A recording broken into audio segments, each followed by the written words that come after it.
In questa chiesa c'è la pala di una Vergine Maria che un parroco chiamò in passato Vergine del Ritorno, sparita due volte ritornata. Don Alberto Baldana lo dice ai fedeli che affollano la chiesa di San Martino Vescovo di Pianiga durante l'omelia.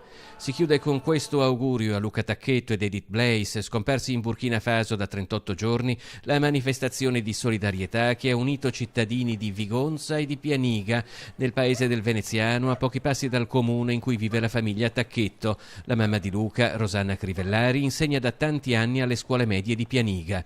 In circa 200 hanno sfilato per le vie del paese in una fiaccolata che si è conclusa con la celebrazione della messa. Per quale motivo è venuto qui stasera? Per solidarietà per la famiglia. Cosa chiedo? Che lo liberassero, che potesse arrivare qua da noi. Lei conosce la mamma di Luca? Sì, un pochino sì. Qualche volta alle feste ci vediamo, insomma. Lei è venuta da Vigonza qui a Pianiga. Certo, ma Vigonza è qui vicino, eh? Ecco, tutto lì. E abbiamo avuto il papà di Luca, sindaco, 8 anni.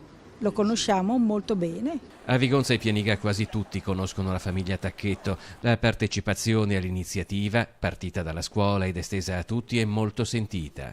Hai avuto modo di sentire Nunzio Tacchetto? No, non l'ho sentito e sa che però gli sono vicino perché in questi momenti avrà sicuramente manifestazioni da parte di tutti, ma penso che la presenza questa sera sia un segnale forte, importante e soprattutto, ripeto, nella preghiera in questi momenti. Il pensiero continua ad andare a quei due ragazzi, alla speranza, alla preghiera che tutto possa concludersi per il meglio. Silenzio, raccoglimento, preghiera.